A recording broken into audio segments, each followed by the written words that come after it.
boa noite, queridos irmãos e queridas irmãs. Bom, então agora a gente vai à nossa introdução. Como se divide o Livro dos Espíritos, né? Nós temos 4 partes, sendo a parte primeira composta pelas questões de 1 a 75. E do que trata a parte primeira? Das causas primárias. E que tem a sua correspondência, a sua ampliação no livro A Gênese, feito por Allan Kardec. E alguns podem pensar, mas 75 questões é pouco, né? Só 75? Mas são questões extremamente densas, filosóficas, de ordem científica, questões em que muitas vezes nós ficamos 2 encontros para tratar de alguma delas. A parte segunda é a parte mais interessante, pelo menos em termos de novidade, né? Foi onde Kardec abordou as comunicações entre o mundo material e o mundo espiritual, né? Onde Kardec fala em 613 é o número da última questão, e 76 é o número da primeira. Quase 550 questões acerca desse plano espiritual, o mundo dos espíritos, que se complementa no livro dos médiuns. A parte terceira já vai das questões 614 a 919. 919 é a grande reflexão de Santo Agostinho, que compõe as leis morais, que foi ampliada, né, e trazida através da obra O Evangelho segundo o Espiritismo. E, por último, a parte quarta, que trata das penas e consolações, que vai das questões 920 a 1019.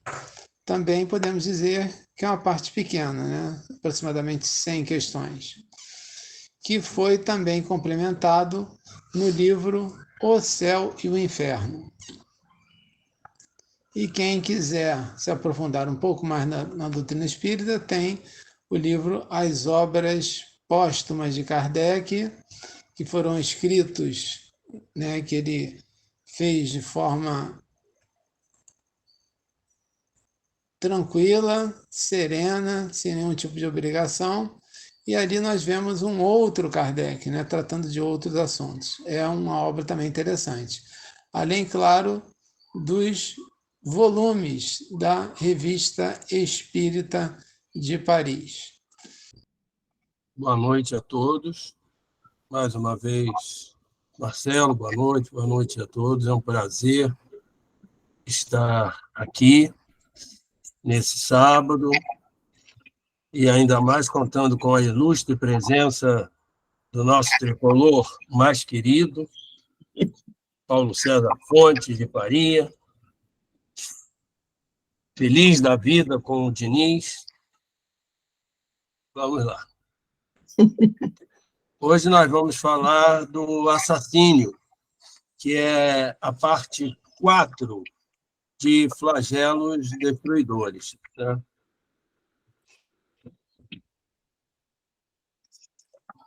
Aliás, minto, a parte 4 da Lei da Destruição. Flagelos Destruidores é a parte 2.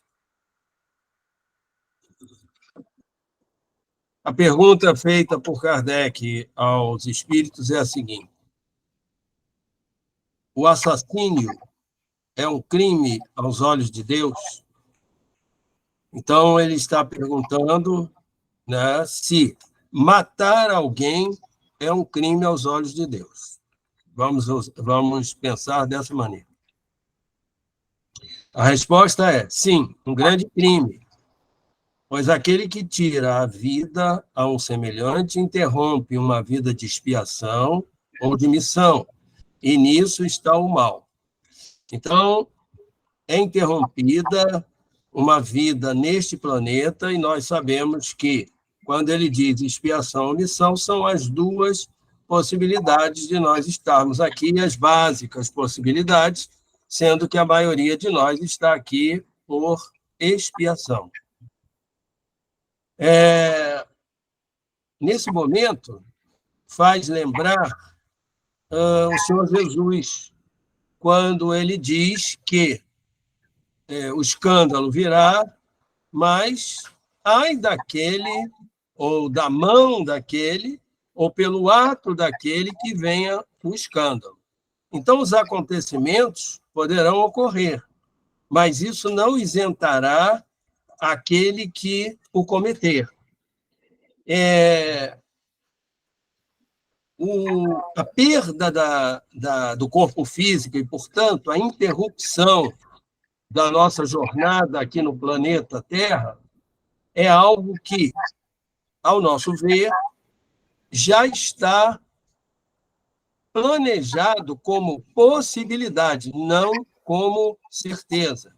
Já está planejado como possibilidade para aquele espírito. Se não, o nosso irmão, pela mão de quem viria o escândalo, ele teria um poder extraordinário, que é realmente a interrupção. Ele aqui fala em interromper, mas eu quero dar um outro sentido ao verbo, e nesse caso, que é interromper uma programação desta vida, né? Uma programação reencarnatória. Seria um poder extraordinário. Eu, então, querendo interromper uma programação reencarnatória, eu teria esse poder na mão. Isso não é verdade, nós sabemos que quando é interrompida, porque há uma permissão. Porque quando não é para interromper, o mundo espiritual, ele usa de todas as possibilidades que tem e consegue fazer com que isso não aconteça. Imaginemos alguém com um revólver para disparar numa outra pessoa e não ser aquele momento do mundo que o mundo espiritual acha que deve acontecer. Ele vai errar o tiro, o revólver vai emperrar, alguém vai aparecer, algo acontecerá. Eu me lembro uma história de uma pessoa que teve a sua bala desviada um pouco do coração, que seria mortal, por uma caneta Bic. Então, houve um leve desvio que propiciou isso. Como nós sabemos que não existe acaso e que ao mundo espiritual é possível, né, essa interrupção poderá ocorrer, mas com a autorização do mundo espiritual e considerando que haverá um ganho que está um pouco além. Nós podemos fazer algumas considerações, mas está além do nosso saber, mas que eles realmente sabem o que aquela interrupção vai propiciar, mas nada é por acaso. Alguma dúvida na colocação? Pergunta 747. Há sempre no assassínio o mesmo grau de culpabilidade? Respondem os espíritos. Já o dissemos, Deus é justo e julga mais a intenção do que o fato. Ora, nós já vemos isso, podemos ver isso no nosso plano físico, né? Tão atrasado em relação às coisas do plano espiritual. Nós já chegamos lá, ao dolo, à culpa, à defesa própria. Então, o que se vai julgar, se vai ser julgado pelo plano espiritual maior, Deus em última instância, o julgamento será feito pela intenção, muito mais do que o fato, a retirada da vida aqui no plano físico de alguém, de um espírito que estava em seu processo. Então, se o espírito estava em seu processo, aconteceu isso, nós precisamos saber, o mundo espiritual precisa saber, tal e qual nós já aqui fazemos, qual foi a intenção, o que aconteceu no entorno, quais as razões para podermos julgar cada caso como um caso. Tá certo? Norminha, Paulinho, Ângelo, Cristina, Gilson, Cláudia. Sérgio, Então, Sérgio, tem um acontecimento atual, né? A gente vê o atropelamento daquele ator na Barra da Perfeito. Tijuca, né? Em que o motorista disse que não o viu, estava sem ingerir álcool, e ele depois pedindo, né? Externando, né? Que ele estava se sentindo muito mal com o ocorrido, torcendo para que ele ficasse bom, né? Então, a gente vê aí uma pessoa que cometeu, ou talvez, um ato de atropelamento, mas absolutamente sem querer, né? Aí, só para citar esse caso aí, que eu acho que é bem dentro do assunto, né? Se quiser Exatamente. Então, falar exatamente. Você vê pelos indícios, você vê que o rapaz estava dentro da velocidade, não tinha ingerido, e, de repente, apareceu o nosso irmão aí, o Kaique, né? Ele apareceu do nada, já tinha sido quase atropelado por um outro carro, e aconteceu. Então, é uma outra situação. E o sujeito ainda parou para fazer o atendimento, né? isso. Foi bem lembrado isso. É uma situação em que, veja só que coisa interessante, a família do atropelado, do rapaz atropelado, agradeceu ao motorista por todos os serviços prestados, chamar a ambulância, estar ali, prestar socorro, porque é aquele tempo que permite salvar uma vida, né? Pergunta 748. Deus excusa o assassínio em caso de legítima defesa? Olha o Kardec já esmiuçando aquilo que anteriormente nós temos falado. Só a necessidade o pode excusar, né? Então, ele está perguntando se Deus perdoa o assassínio em caso de legítima defesa. E ele está dizendo aqui que só essa necessidade, só o acontecimento, só o fato, só as razões é que poderão dar àquele sujeito a paz de espírito e a escusa que necessita, como, por exemplo, esse exemplo que o Paulo falou, né? Embora não seja um assassinato, né? Não seja uma tentativa, mas só para dar o exemplo. Tem uma série de fatores ali, é isso que será levado em consideração. Mas se pudermos preservar a nossa vida sem atentar contra a do agressor, é o que devemos fazer. E aí nós vamos trazer um exemplo assim, bem extremado, mas é o seguinte: a polícia, não há polícia nem bandido nessa história, não. Nós estamos aqui fazendo uma colocação aqui para o plano espiritual, que pode ser até discutido. Mas o policial ele está correndo atrás de um bandido, o bandido está atirando e tal, e ele está atrás dele. O policial tem a possibilidade de atirar nas pernas do bandido, né? Ele tem que preservar a vida dele, é óbvio, porque esse caso, que é tão corriqueiro nas nossas cidades, é o caso da guerra, né? É óbvio, mas ele tem a possibilidade. Imaginem que ele tem a possibilidade de atirar nas pernas do indivíduo para paralisá-lo. É isso que o plano espiritual está dizendo. Se pudermos preservar a nossa vida sem atentar contra a do agressor, é o que devemos fazer.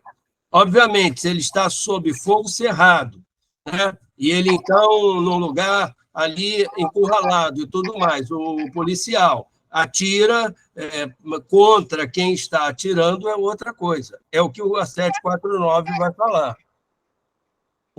Porque eu estou considerando, lamentavelmente, que nós vivemos em certas situações em zonas de guerra, em situações de guerra, né? Isso pode ser constatado pelo número de óbitos. Uhum. Tem certos lugares que morre mais gente do que em zonas de conflito, né? Então, eu dei esse exemplo numa situação realmente de guerra, é uma guerra que está acontecendo. Uhum. Mas, por favor, será bem-vinda qualquer outra interpretação, qualquer outro enriquecimento, qualquer outra colocação aqui. Questão 749. O homem é culpável pelo assassínio que comete na guerra?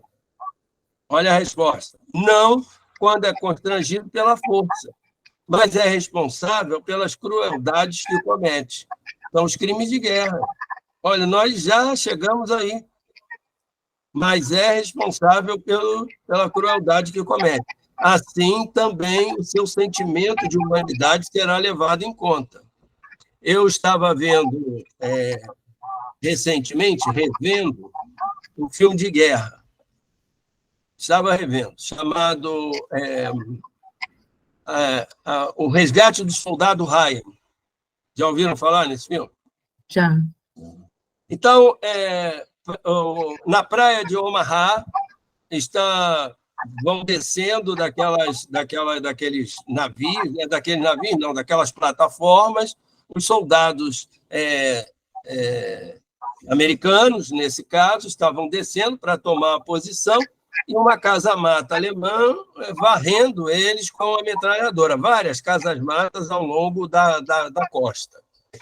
E aí os soldados morrem de um lado, um do outro e tal, mas um grupo consegue chegar à praia e consegue tomar a casa-mata. Quando eles vão tomar a casa-mata, né, os soldados alemães, ali naquelas trincheiras, resolvem se render. E sabe o que acontece? No filme do Spielberg, tentando retratar a crueza da guerra, os soldados americanos passam fogo nos alemães com os braços levantados. Então, essa é uma situação. A situação que eu coloquei, porque é complicada, né?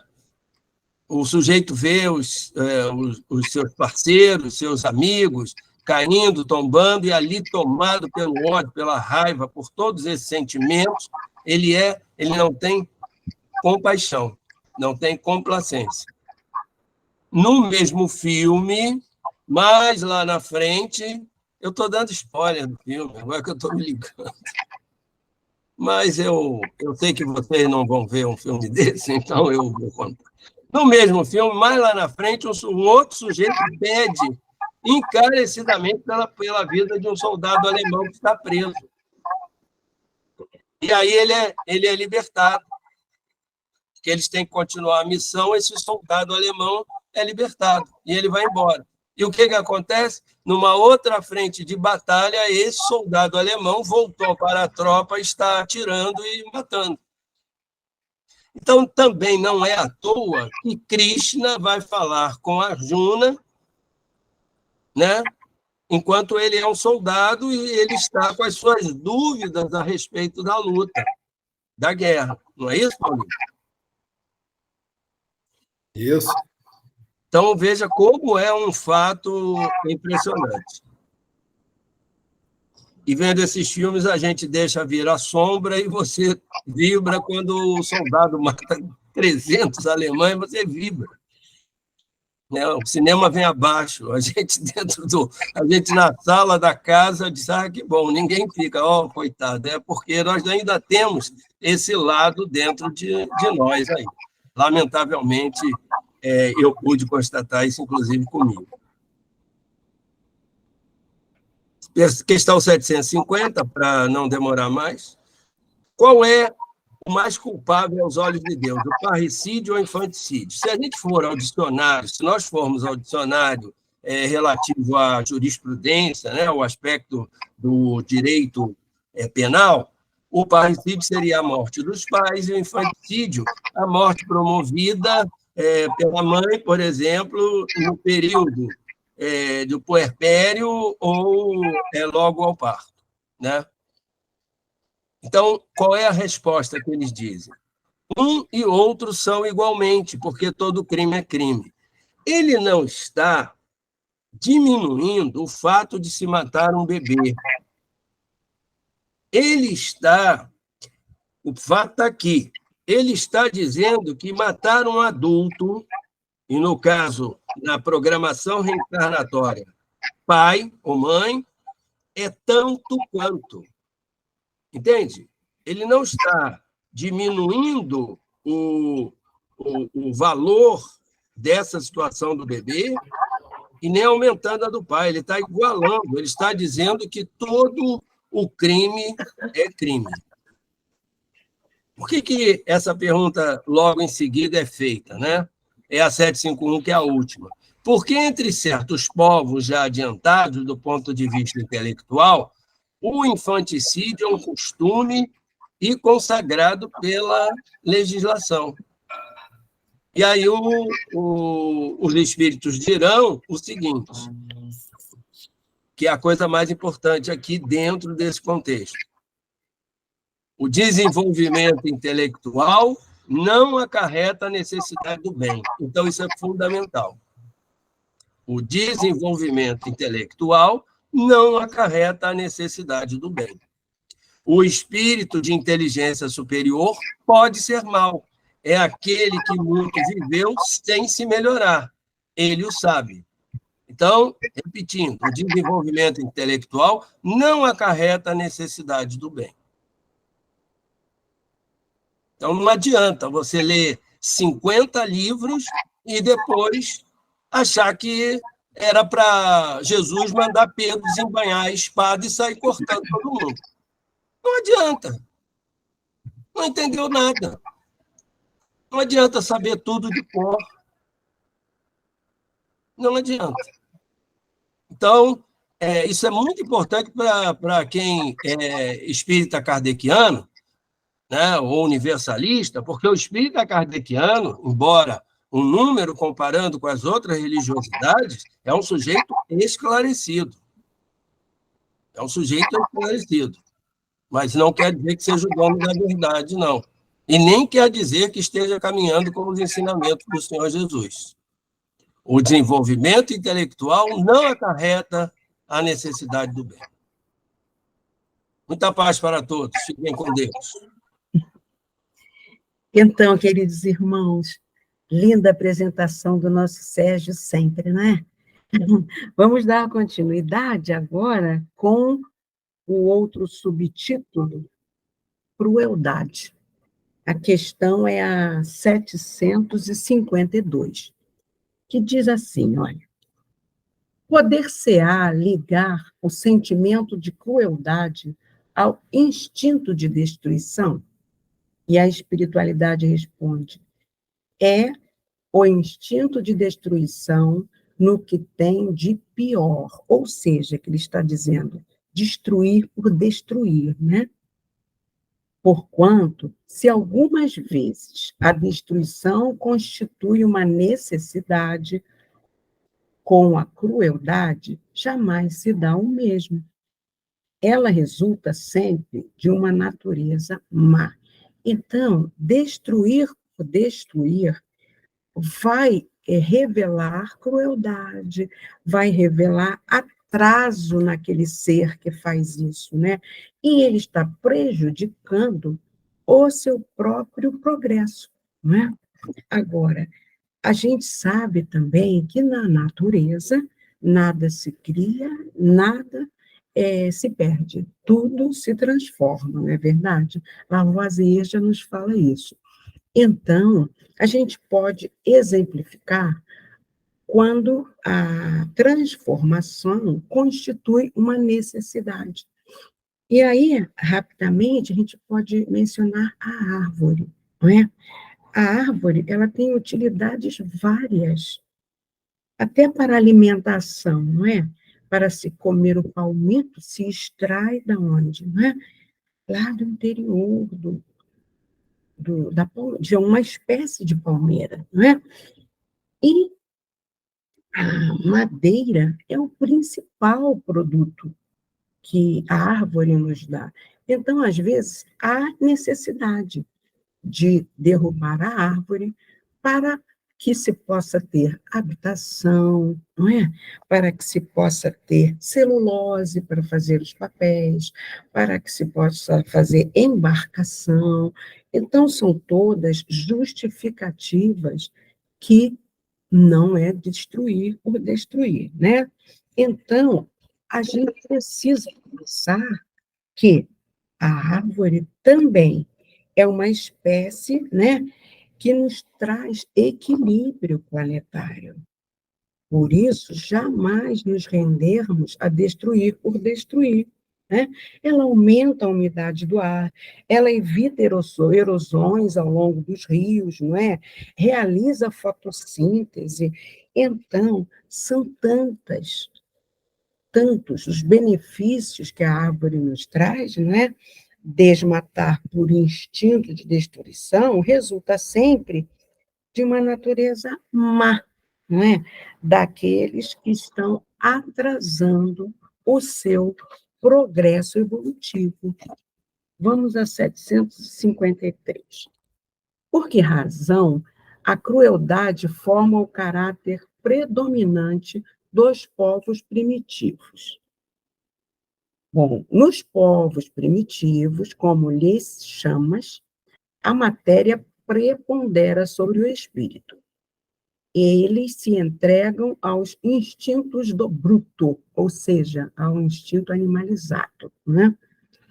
E como não experimentam outras necessidades além das da vida do corpo, só de conservação pessoal, cogitam e é o que os torna, em geral, cruéis.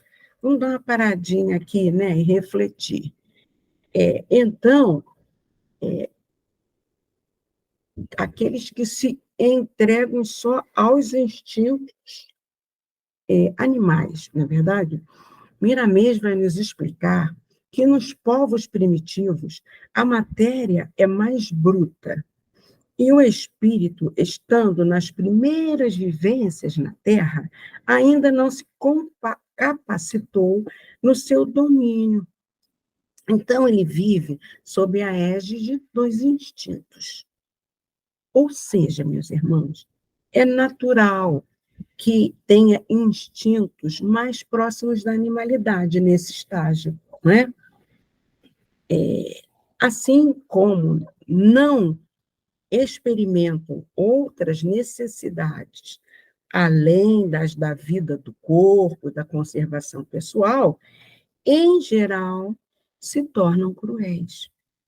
Mais à frente, Miramês vai dizer que o progresso vem de Deus, e nele o Senhor faz vibrar algo mais de amor, de modo que no avançar dos povos, eles deverão encontrar a necessidade de viver bem com os seus irmãos em caminho.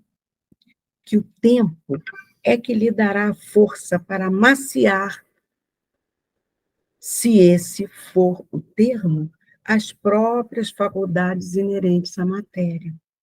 Se o espírito precisa da matéria para crescer, para despertar seus valores, a matéria igualmente precisa do espírito para se intelectualizar, enfim, para despertar no aglomerado de energias os dons que Deus lhe deu.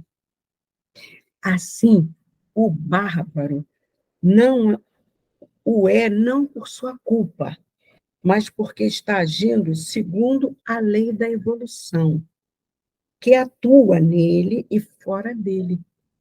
São caminhos que ele deve trilhar para despertar, tendo oportunidade de trabalhar dentro de si e conquistar os seus próprios valores. Se o espírito foi criado por Deus, simples e ignorante, o seu despertar lhe custa caro, não é verdade? Ele passa por experiências difíceis, duras, e em cada uma delas sofre as consequências. Então, para vencer as qualidades inferiores que ele precisa passar por isso. E o tempo vai lhe mostrar que o esforço próprio, né, vai trazer para ele a evolução. A espiritualidade, então, continua dizendo, vamos ver qual o texto da resposta. Demais, os povos de imperfeito desenvolvimento se conservam sob o império de espíritos também imperfeitos, que lhes são simpáticos, até que povos mais adiantados venham destruir ou enfraquecer essa influência, não é?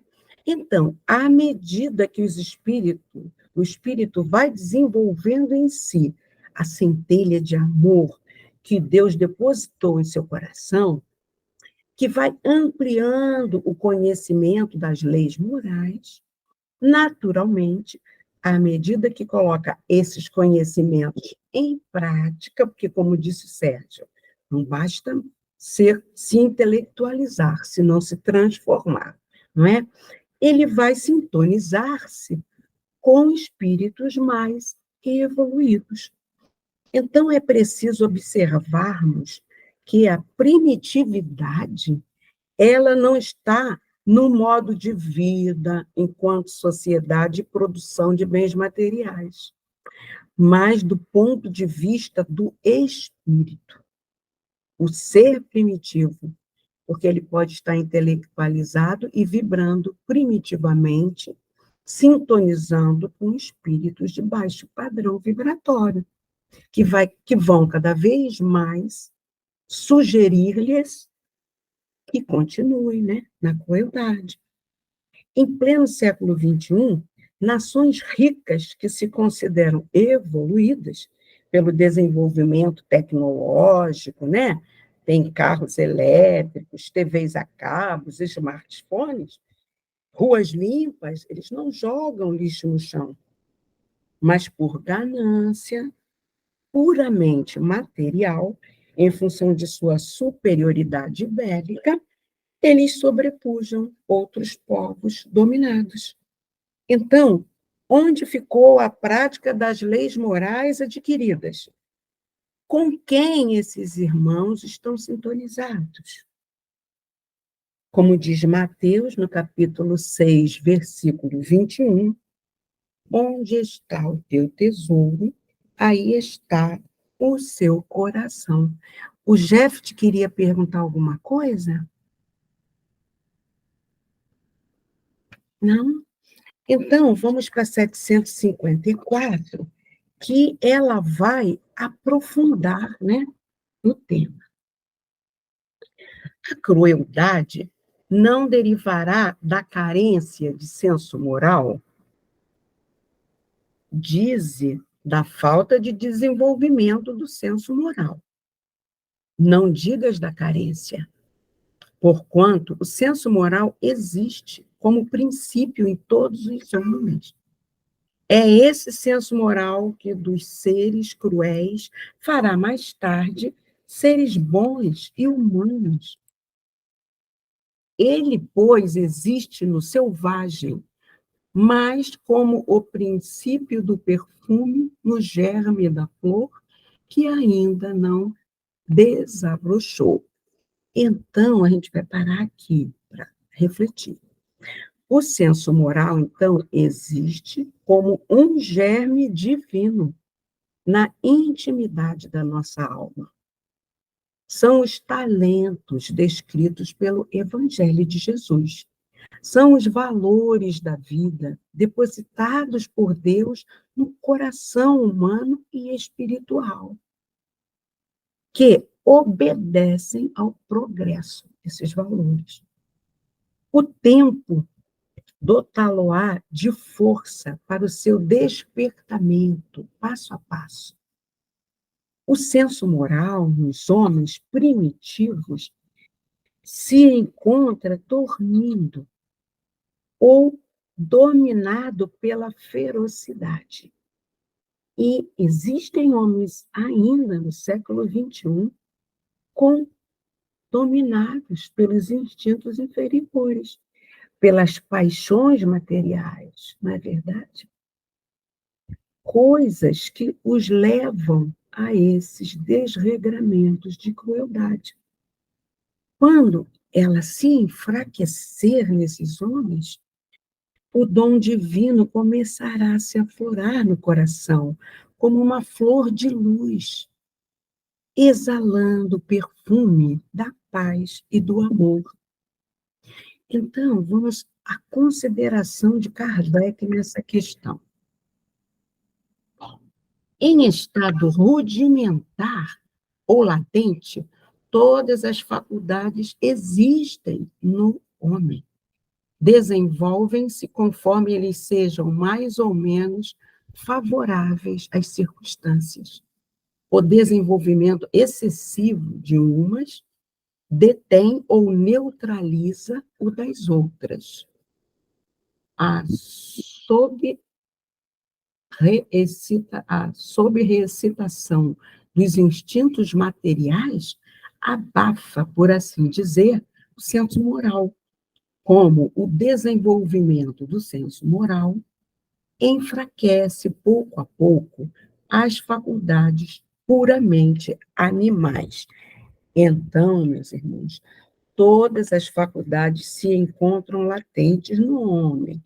E quando elas começam a desabrochar, os instintos inferiores passam à decadência, até desaparecerem em favor da educação espiritual. Daí a importância do Evangelho no lar. Nós precisamos permitir que o Cristo entre na nossa casa, uma vez que as mensagens não cristãs que nos chegam pela TV, pelo rádio, pelas mídias sociais, essas entram. Então, instruir os vossos filhos, a sua família, para que a educação espiritual prevaleça no exercício do livre-arbítrio deles, multiplicando os valores eternos, vencendo a si próprios, a nós próprios, as nossas imperfeições. Assim, ao dissipar as trevas, a influência do mal, do cruel em si, sereis luz. Vamos a 755? Como pode dar-se que, no seio da mais adiantada civilização, se encontrem seres, às vezes, tão cruéis quanto os selvagens? Do mesmo modo que numa árvore carregada de bons frutos se encontram verdadeiros abortos, são, se quiseres, selvagens que da civilização só têm o exterior. Lobos extraviados em meio de cordeiros. Espíritos de ordem inferior e muito atrasados podem encarnar entre homens adiantados, na esperança de também se adiantarem. Mas, desde que a prova é por demais pesada, predomina a natureza primitiva. Então, a espiritualidade está nos dizendo que esses espíritos têm apenas o verniz, né, da evolução. Como disse Jesus, são lobos em pele de cordeiros, ou são sepulcros caiados. Miramês diz que esses espíritos encarnam no meio dos povos elevados por bondade de Deus, para aprenderem com os bons. Entretanto, a prova passa a ser para eles um peso, para eles transporem, e quando eles não suportam, não é? Aí eles sucumbem, e deixam predominar o mal. Mas, como nada se perde, né, as lições do bem que receberam com a convivência lhes ficam na consciência, como marca de luz, que algum dia acenderá para a sua paz. Então, a gente vai entender que, como o nosso planeta é de provas e expiações, aqui tudo está misturado, não é verdade? Uns aprendendo com os outros. Assim como podem reencarnar espíritos atrasados no meio dos adiantados, o inverso é real também, objetivando o adiantamento espiritual das almas. Em tudo tem o propósito de Deus. E é por isso que o Pai nos presenteia com presenças luminares, né? Como foram Chico Xavier, Madre Teresa, Irmã Dulce. Então, numa visão do micro, em família, também a gente pode verificar. Ali, às vezes, numa família, assim, bem estruturada, de elevação moral, está convivendo um espírito avesso. Então, a gente tem uma oportunidade de conviver com esse irmão, ajudando com o nosso exemplo, ao tempo que exercitamos a nossa paciência com as imperfeições alheias, porque todos nós somos imperfeitos, né? E é difícil, mas não é impossível, com os ensinamentos do nosso mestre, não é? Assim como tem famílias dificílimas, com um espírito de luz ali encarnado, para permear o seu progresso. É o que aconteceu com a mãezinha de André Luiz, que já estava num orbe superior ao nosso lar, muito mais utilizado. E ela revelou a André que ela reencarnaria e novamente contrairia núpcias com o pai dele, que, ao contrário dela, estava lá no baixo umbral, sendo acicatado por suas 2 ex-amantes prostitutas. E ela receberia aquelas mulheres como filhas do casal. Os 2 casariam para recebê-las como filhas. Olha a obra, o esforço espiritual luminar da mãe do André Luiz para conduzir essa família. Não é verdade? Bom, a nível do macro, no Brasil, lá no livro Brasil, Coração do Mundo, Pátria do Evangelho, nos foi revelado que o Cristo designou que Ismael trouxesse para colonizar o Brasil os degredados lá de Portugal. Não é verdade? Eram os que estavam presos, que a lei da matéria estavam condenados. Mas eles teriam a oportunidade de impulsionar o progresso daqueles que estavam aqui em idade primitiva ainda, diante do período evolutivo que a Europa já estava. E lá no livro, o doutor Inácio Ferreira convida você a pensar, consta que queremos ainda registrar que o domínio dos espíritos portugueses sobre os índios brasileiros e, mais tarde, sobre os africanos transportados para o país, os fizeram responsáveis pela sua evolução. Tais espíritos passariam a reencarnar na condição de seus familiares consanguíneos, vinculando-se-lhes afetivamente. E muitos, principalmente no caso dos cativos provenientes da África Oriental, de Angola, Benguela, Congo, através da reencarnação, fariam o caminho de volta à Europa, na condição de herdeiros de seus antigos senhores. Assim, meus irmãos, nós precisamos vigiar sempre, buscando cumprir as leis de Deus, aprendendo dos nossos maiores e ensinando aos que se encontram dependendo de nós, com humildade e amor. A lei da caridade é universal, diz Miramês, e circula em todos os mundos, porque salva todas as coisas em se expressando como verdadeiro amor. Com o tempo, a crueldade se transforma em guerra de luz para a felicidade de todas as criaturas de Deus. Vamos, então, à última questão.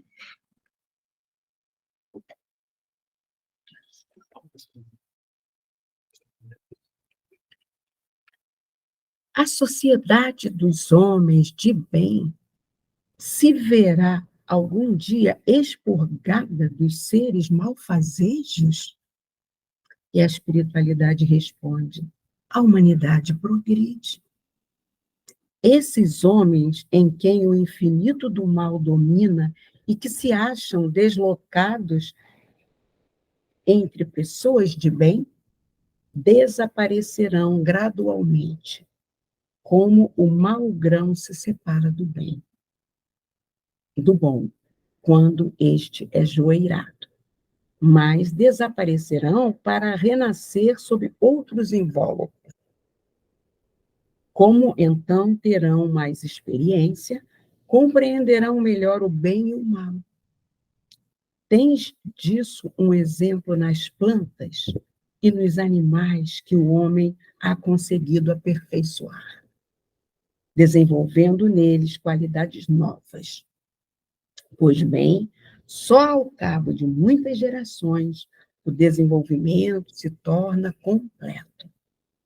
É a imagem das diversas existências do homem, ou seja, o Pai nos dá as reencarnações por misericórdia para o nosso desenvolvimento espiritual. A doutrina espírita nos esclarece que os espíritos não retrogradam. Sabemos que nosso planeta está em transição de provas e expiações para a regeneração, e que está ocorrendo neste momento a separação do joio e do trigo.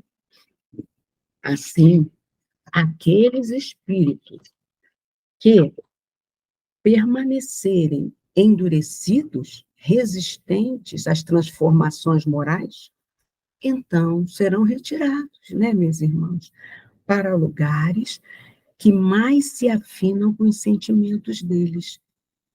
A exemplo do que aconteceu com os exilados de Capela, que vieram para a terra primitiva para ajudar no progresso e perceber como a realidade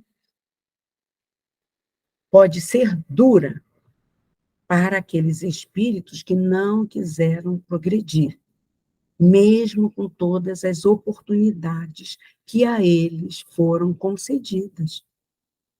A dor, ela impõe meios duros e amacia a alma, para depois compreender o que aprendeu com a cordialidade e amor e carinho que eles não levaram em conta quando tiveram. Então, se pomos freio na boca dos cavalos para nos obedecerem, também lhes dirigimos o corpo inteiro, meus irmãos. Hoje, vivenciamos esse momento de turbulência, Ciclo de purificação. E neste estágio, as bênçãos de Deus se fazem sentir, de modo a dar oportunidades a falanges e mais falanges de espíritos das trevas, grandes devedores, para que possam ressarcir seus compromissos. Vigiemos, então, porque estamos apenas porque teremos que refletir. Estamos apenas comparecendo aos nossos tempos, seja ele de que religião for, para ouvirmos sobre as leis morais, ou estamos colocando em prática esses ensinamentos? Porque quando a limpeza planetária terminar, somente os bons e os arrependidos herdarão a Terra. Nos esforcemos, né, meus irmãos, para que possamos ser merecedores desse benefício do Pai. Muita paz. Assim nós terminamos. Antigamente tinha uma revista chamada, tem nos Estados Unidos, eu acho, que é Readers, né, Leitores Digest, que é sumário, né? Também pode ser digestão, mas na verdade é sumário e tal. Então é uma revista que é o sumário das coisas do mundo. E uma das histórias que eles contavam nessa revista, né, que era muito conhecida aqui no Brasil, para vocês verem quanto tempo que eu tenho de idade, a história é a seguinte: um advogado, para mostrar como é difícil a coisa, um advogado era defensor, era contra a, a, a pena de morte. E debatendo com um outro advogado que era a favor da pena de morte, este cidadão, que tinha tido a família sido vítima de violência, o que era favorável, pergunta para o advogado que defendia que não era para ter pena de morte num dos estados americanos, né? Lá a legislação permite que de estado em estado isso se modifique. E aí ele perguntou: você está dizendo isso, que é contra a pena de morte? Eu perguntaria para você, se um sujeito assassinasse o seu filho a sangue frio, num assalto, por nada, o que você faria? E aí esse advogado, ele disse: olha, eu pegaria numa arma, esse que era contra a pena de morte, eu pegaria numa arma e iria tentar matar esse sujeito. Mas eu peço a Deus que a sociedade me impeça. Se isso tivesse acontecido, gostaria muito que a sociedade me impedisse de eu fazer tal coisa, né? Então, ele reconhecia, obviamente, essa coisa que nós temos aqui dentro de nós e tudo, né? Mas ele pedia que houvesse o bom senso no entorno da comunidade, das pessoas que o impedissem, que tirassem-no daquela situação em que ele estava tomado por essa sombra, né, de raiva, de ódio, que muitas vezes nos toma a todos nós. Queria contar essa história, porque senão, eu tendo falado, eu só queria deixar muito claro que tudo é muito difícil. É verdade, Sérgio. E é muito raro algum de nós, que ainda temos tanta imperfeição, termos uma reação diferenciada, né? Eu conheci uma senhora na cidade de Lorena, que, surpreendentemente, claro, para mim, ela deu um salto quântico, evolutivo. Ela teve o filho dela assassinado num assalto na padaria que ela tinha. O filho era o braço direito dela na padaria. De madrugada, os assaltantes entraram quando eles estavam abrindo a porta. Mataram o rapaz. E sabe qual foi a reação dela? Ela fechou a padaria, que ela não tinha mais aquele braço direito dela. Ela foi para um asilo da cidade e ela passou a visitar o assassino na cadeia que ficava distante de Lorena, em outra cidade. As pessoas da cidade contam que as primeiras visitas, o rapaz chorava. O rapaz chorava porque ele falava: como pode? Eu matei o filho dela, ela está aqui. E houveram as pessoas que a julgaram, que ela estava fazendo isso para torturar o rapaz. Mas ela falou: não. Se ele tivesse tido uma oportunidade de uma educação diferente, talvez ele não tivesse agido dessa forma. Ela passou a visitá-lo com frequência, gente. Ia em outra cidade visitar o rapaz. E ela falava: eu estou levando para ele o amor que eu dediquei ao meu filho. E aí, o meu filho foi um homem de bem. Mas isso realmente é muito raro. A maioria de nós se revolta e vem esse instinto, né, Sérgio, para reagir. É isso. Uma linda história, uma linda história. É verdade.